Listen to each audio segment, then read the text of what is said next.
ಪ್ರಸ್ಥದ ಕೋಣೆಯಲ್ಲಿ ಪೂರ್ಣಿಮಾ ಭಾಗ 1. ಎಲ್ಲರೂ ಜೀವನದಲ್ಲಿ ಒಂದಲ್ಲ ಒಂದು ಕನಸು ಕಂಡಿರುತ್ತೇವೆ. ಹುಡುಗ ಹುಡುಗಿಯ ಬಗ್ಗೆ, ಹುಡುಗಿ ಹುಡುಗನ ಬಗ್ಗೆ ಕನಸು ಕಾಣುವುದು ಸಾಮಾನ್ಯ. ಆ ಕನಸಿನಲ್ಲಿ ಬಂದವರೇ ನಮ್ಮ ಪಕ್ಕದಲ್ಲಿರಬೇಕು, ನಮಗೆ ಬೇಕಾದ ದೈಹಿಕ ಸುಖ ಕೊಡಬೇಕು ಎಂದು ಬಯಸಿರುತ್ತೇವೆ. ಅದರಲ್ಲೂ ಮದುವೆ, ಪ್ರಸ್ಥ ಈ ವಿಷಯಗಳಲ್ಲಿನ ನಮ್ಮ ಕನಸುಗಳು ಸೊಂಟದ ಕೆಳಗೆ ಬಿಸಿ ಮಾಡಿಬಿಡುತ್ತವೆ. ಆದರೆ ಕೆಲವೊಮ್ಮೆ ನೀವು ಕನಸಲ್ಲೂ ಊಹಿಸಲಾಗದದ್ದು ನಡೆದು ಹೋದರೆ ಅದನ್ನು ನೀವು ನಂಬಲು ಅಸಾಧ್ಯ. ಹೀಗೆ ನಡೆದ ನಂಬಲಸಾಧ್ಯವಾದ ನೈಜ ಕಥೆಯೊಂದನ್ನು ನಾನೀಗ ಬರೆಯುತ್ತಿದ್ದೇನೆ. ದಯವಿಟ್ಟು ಪೂರ್ತಿ ಓದಿ.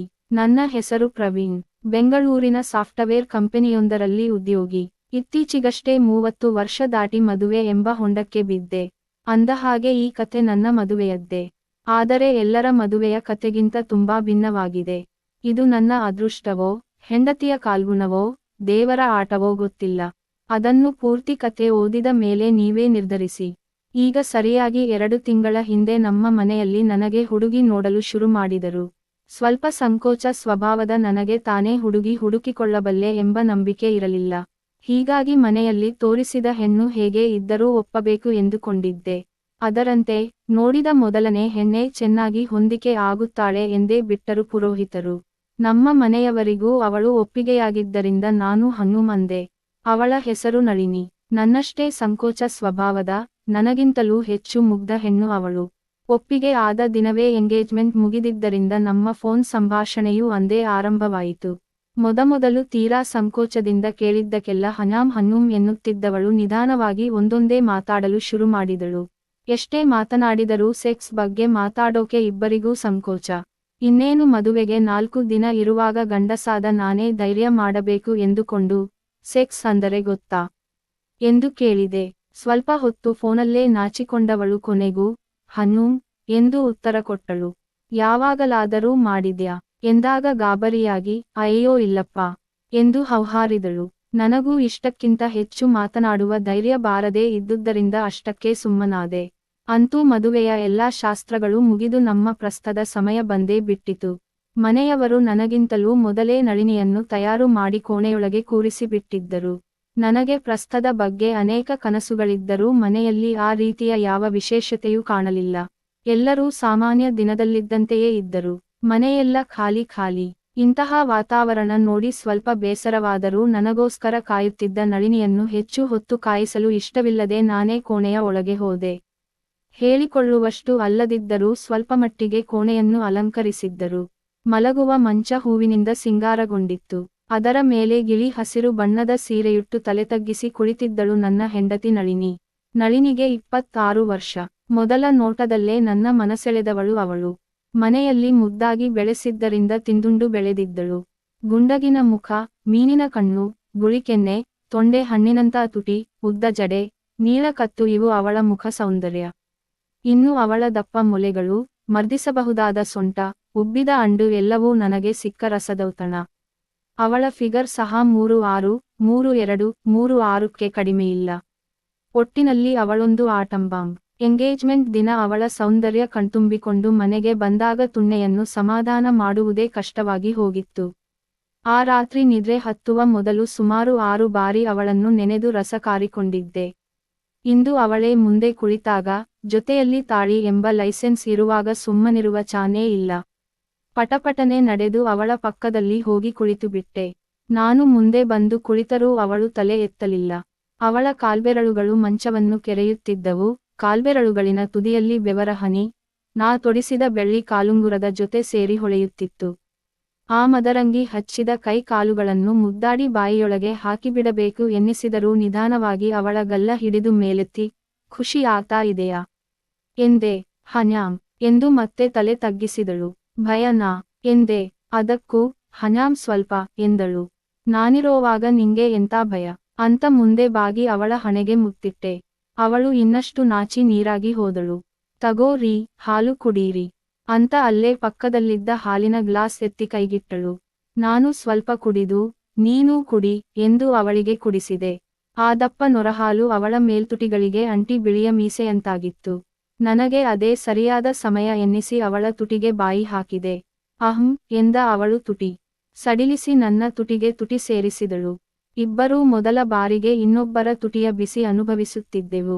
ರಸವತ್ತಾದ ಹಣ್ಣಿನಂತಿದ್ದ ಅವಳ ತುಟಿಗಳನ್ನು ನನ್ನ ತುಟಿಗಳ ಮಧ್ಯದಲ್ಲಿ ಬಂಧಿಸಿ ಚೀಪುತ್ತಿದ್ದರೆ ಅವಳು ಆ ಬಿಸಿಯಿಂದ ಒದ್ದಾಡುತ್ತಾ ತನ್ನ ಕೈಯನ್ನು ನನ್ನ ಬೆನ್ನ ಮೇಲೆ ಸವರುತ್ತಿದ್ದಳು.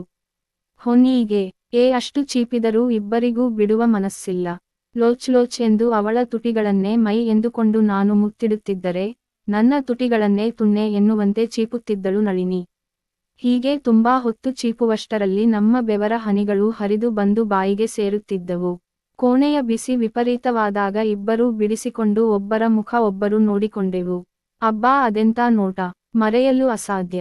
ಅದಾಗಲೇ ಬೆವರಿನಿಂದ ತೊಯ್ದು ಹೋಗಿದ್ದ ಇಬ್ಬರಿಗೂ ಮೈಮೇಲೆ ಬಟ್ಟೆ ಇರುವುದು ಇಷ್ಟವಾಗಲಿಲ್ಲ. ಮೊದಲು ನಾನು ಅವಳ ಉತ್ತರಿಕೆಯನ್ನು ತೆಗೆದು, ಹೆಗಲ ಮೇಲೆ ಒಂದು ಸೀರೆಯನ್ನು ಮಡಿಕೆ ಮಾಡಿ ಹಾಕಿರುವುದಕ್ಕೆ ಉತ್ತರಿಕೆ ಎನ್ನುತ್ತಾರೆ, ಪಕ್ಕಕ್ಕೆಸೆದು ಅವಳ ಸೆರಗಿನ ಪಿನ್ ತೆಗೆಯಲು ಕೈ ಹಾಕಿದಾಗ ಅವಳು ತನ್ನ ಓಲೆ, ಬೊಟ್ಟುಗಳನ್ನು ಕಳಚಲು ಮುಂದಾದಳು. ಅವಳು ಆಭರಣಗಳನ್ನು ಕಳಚುವ ಹೊತ್ತಿಗೆ ನಾನು ನನ್ನ ಶರ್ಟ್, ಬನಿಯನ್ ತೆಗೆದು ನನ್ನ ಕಟ್ಟುಮಸ್ತಾದ ಜಿಮ್ ಬಾಡಿಯನ್ನು ಅವಳ ಮುಂದೆ ತೆರೆದಿಟ್ಟೆ. ನನ್ನ ದೇಹ ನೋಡುತ್ತಲೇ ಮತ್ತಷ್ಟು ನಾಚಿದ ಅವಳು ಮತ್ತೆ ತಲೆ ತಗ್ಗಿಸಿದಳು. ಇನ್ನೂ ಹೆಚ್ಚು ಹೊತ್ತು ಕಾಯಲು ಮನಸ್ಸಿರದ ನಾನು ಕೈಚಾಚಿ ಅವಳ ಸೆರಗನ್ನು ಬದಿಗೆ ಸರಿಸಿದೆ. ಆಹಾ, ನಾನು ಊಹಿಸಿದ್ದಕ್ಕಿಂತಲೂ ದೊಡ್ಡದಾಗಿದ್ದವು ಅವಳ ಹಣ್ಣುಗಳು. ಆ ಹಸಿರು ಬಣ್ಣದ ರವಿಕೆಯಲ್ಲಿ ಥೇಟ್ ಕಲ್ಲಂಗಡಿಯಂತೆ ಕಂಡ ಅವುಗಳನ್ನು ಎರಡೂ ಕೈಯಲ್ಲಿ ಬಲವಾಗಿ ಹಿಡಿದುಕೊಂಡೆ. ನನ್ನ ಬಲಕ್ಕೆ ಅವಳು ರೀ ಎಂದಳು. ನನ್ನ ಬಗ್ಗೆ ನಾನೇ ನಗುತ್ತಾ ಮುಂದೆ ಬಾಗಿ ಅವಳ ಪರ್ವತದ ನಡುವೆ ಕಣಿವೆಯಂತೆ ಇದ್ದ ಕಂದರಕ್ಕೆ ಮುತ್ತಿಕೊಟ್ಟೆ. ಹಾಗೆಯೇ ಅವಳ ಮೆದುವಾದ ಮೊಲೆಯ ಮೇಲ್ಭಾಗಗಳಿಗೆ ಮುತ್ತಿಕ್ಕುತ್ತಾ ಅವಳ ಸೊಂಟವನ್ನು ಸವರುತ್ತಿದ್ದೆ. ಅವಳು ಹಾ ಎಂದು ಕತ್ತು ಹೊರಳಿಸುತ್ತಾ ನನ್ನ ಬೆನ್ನನ್ನೂ ಬಲಿಷ್ಠ ತೋಳುಗಳನ್ನೂ ಸವರುತ್ತಾ ಸುಖಪಡುತ್ತಿದ್ದಳು. ಅವಳ ಮೊಲೆಗಳನ್ನು ಮುದ್ದಿಸುತ್ತಾ ಕೈಗಳಿಂದ ರವಿಕೆಯ ಹುಕ್ಸ್ ತೆಗೆಯಲು ಮುಂದಾದೆ. ಅವುಗಳು ಎಷ್ಟು ಬಲವಾಗಿ ಅವಳ ಮೊಲೆಗಳನ್ನು ಹಿಡಿದಿದ್ದವು ಎಂದರೆ ಒಂದೊಂದು ಹುಕ್ಸ್ ತೆಗೆದಾಗಲೂ ಪಟ್ಪಟ್ ಎಂದು ಅವಳ ರವಿಕೆ ಬಿಚ್ಚಿಕೊಳ್ಳುತ್ತಿತ್ತು. ಎಲ್ಲಾ ಹುಕ್ಸ್ಗಳು ಪಕ್ಕಕ್ಕೆ ಸರಿದಾಗ ಅವಳ ಮೊಲೆಗಳು ಇನ್ನಷ್ಟು ಆಕರ್ಷಕವಾಗಿ ಕಂಡವು. ಆದರೆ ಅವುಗಳಿಗಿನ್ನೂ ಸ್ವಾತಂತ್ರ್ಯ ಸಿಕ್ಕಿರಲಿಲ್ಲ. ಬಿಳಿಗಂದು ಬಣ್ಣದ ಬ್ರಾ ಅವುಗಳನ್ನು ಬಲವಾಗಿ ಬಂಧಿಸಿತ್ತು.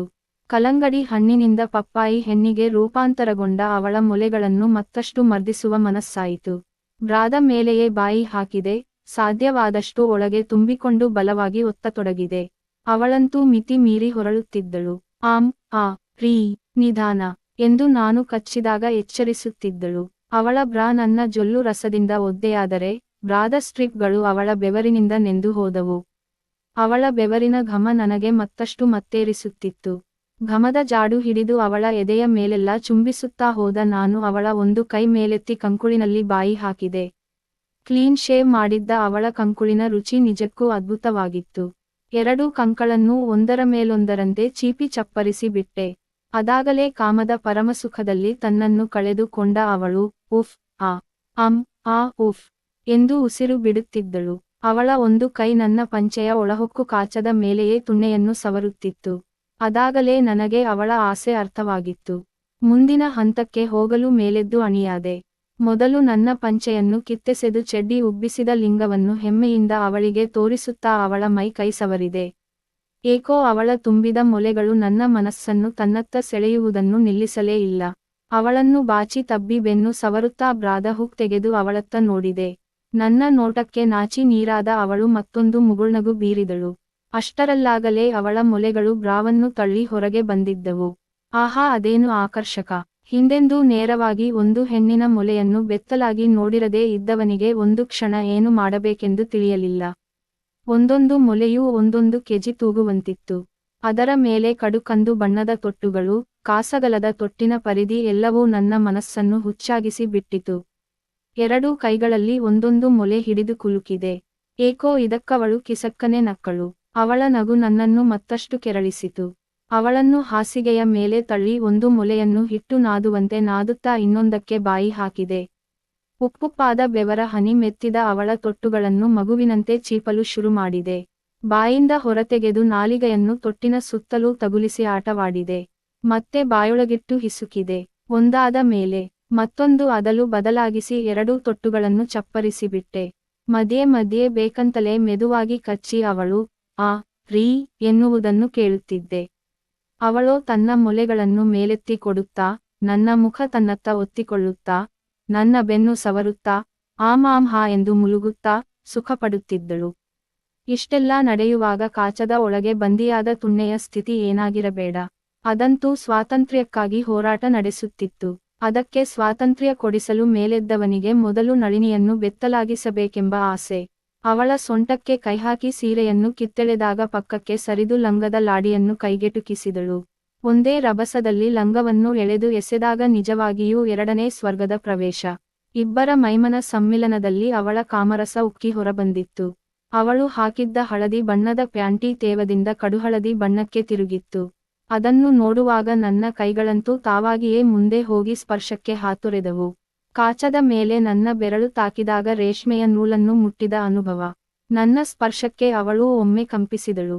ಒಂದೆರಡು ಬಾರಿ ಕೈಯಿಂದ ನೇವರಿಸಿ ಪ್ಯಾಂಟಿಯನ್ನು ಹಿಡಿದು ಬಾಳೆದಿಂಡಿನಂತ ತೊಡೆಯಿಂದ ಹೊರತೆಗೆದಾಗ ನಿಜವಾಗಿಯೂ ಸ್ವರ್ಗದ ದರ್ಶನ. ನನ್ನ ಮನದರಸಿ ನನ್ನ ಮುಂದೆ ಸಂಪೂರ್ಣ ಬೆತ್ತಲಾಗಿ ಮಲಗಿದ್ದಳು.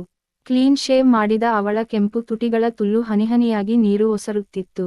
ನಸು ನಾಚಿಕೆಯಿಂದ ತನ್ನ ಒಂದು ಕೈಯಿಂದ ತನ್ನ ತುಲ್ಲನ್ನು, ಮತ್ತೊಂದು ಕೈಯಿಂದ ಕುಂಭ ಕುಚಗಳನ್ನು ಮುಚ್ಚಿದ್ದಳು. ಅವಳ ಆ ನೋಟಕ್ಕೆ ಮತ್ತೆ ಮುದ್ದಾಡುವ ಮನಸ್ಸಾಯಿತು.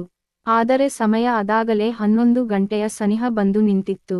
ಮನೆಯವರು ನಿಗದಿ ಮಾಡಿದಂತೆ ಆ ದಿನವೇ ನನ್ನ ಪ್ರಸ್ಥ ನಡೆಯಬೇಕಿದ್ದರಿಂದ ಆದಷ್ಟು ಬೇಗ ಅವಳ ಯೋನಿಪ್ರವೇಶ ಮಾಡಬೇಕೆಂದು ನನ್ನ ಕಾಚ ತೆಗೆದೆ. ಎಷ್ಟೋ ಹೊತ್ತಿನಿಂದ ಒಳಗೆ ಬುಸುಗುಟ್ಟುತ್ತಿದ್ದ ನಾಗರ ಬುಸ್ ಎಂದು ಒಮ್ಮೆಗೆ ಹೆಡೆಯೆತ್ತಿ ನಿಂತಿತು. ಒಮ್ಮೆ ಅದರತ್ತ ನೋಡಿದ ಅವಳು ಗಾಬರಿಯಾದಳು, ನಾಚಿಕೆಯಿಂದ ಕಣ್ಣು ಅತ್ತಿತ್ತ ಹೊರಳಿಸಿದಳು. ಆದರೆ ನನ್ನ ಮುಗುಳ್ನಗುವಿಗೆ ಉತ್ತರವಾಗಿ ತಾನೂ ಮುಗುಳ್ನಗುತ್ತಾ ಕಾಲು ಅಗಲಿಸಿ ಆಹ್ವಾನ ಕೊಟ್ಟಳು. ಸ್ವರ್ಗದ ಬಾಗಿಲು ತೆಗೆದಾಗ ಒಳಗೆ ಹೋಗಲು ಏಕೆ ಹಿಂಜರಿಕೆ ಎಂಬಂತೆ ನಾನು ಬೇಕಾದ ಹಾಗೆ ಅವಳನ್ನು ಸರಿಮಾಡಿ ಮಲಗಿಸಿ, ಎರಡೂ ಕಾಲುಗಳನ್ನು ಮತ್ತಷ್ಟು ಅಗಲಿಸಿ, ಕಾಲ್ಗಂಟಿನ ಮೇಲೆ ಕುಳಿತು ತುಲ್ಲಿನ ತುಟಿಗಳಿಗೆ ತುಣ್ಣೆ ತಾಕಿಸಿದೆ. ನನ್ನ ತುಣ್ಣೆಗೆ ಅದು ಮೊದಲ ತುಲ್ಲು ಪ್ರವೇಶ.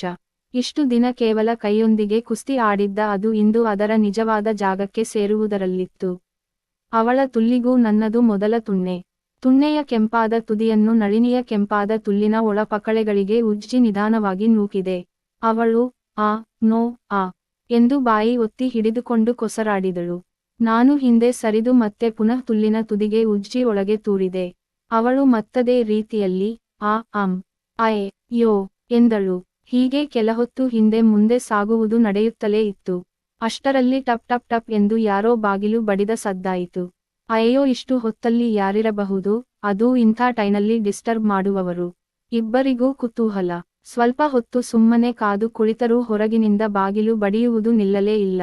ಯಾರು ನೋಡೋಣ ಎಂದುಕೊಂಡು ಮೇಲೆದ್ದು ಅಲ್ಲೇ ಬಿದ್ದಿದ್ದ ಪಂಚೆ ಎಳೆದು ಕಟ್ಟಿಕೊಂಡು ಬಾಗಿಲ ಬಳಿ ಬಂದೆ. ನಳಿನಿಯು ಗಡಿಬಿಡಿಯಲ್ಲಿ ಕೈಗೆ ಸಿಕ್ಕ ಸೀರೆಯನ್ನು ಮೈಗೆ ಸುತ್ತಿಕೊಂಡು ಬಾಗಿಲ ಕಡೆ ನೋಡುತ್ತಾ ಕುಳಿತಳು.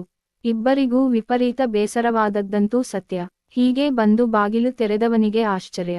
ಅಯ್ಯೋ ನೀನಾ, ಇಷ್ಟು ಹೊತ್ತಲ್ಲಿ ಇಲ್ಲೇನು ಮಾಡ್ತಾ ಇದೀಯಾ ಎಂದೆ. ನಳಿನಿಯು ಕುಳಿತಲ್ಲಿಂದಲೇ ಯಾರು ರೀ ಎಂದಳು. ಹಾಗಾದರೆ ಬಂದವರು ಯಾರಿರಬಹುದು? ಮುಂದಿನ ಭಾಗದಲ್ಲಿ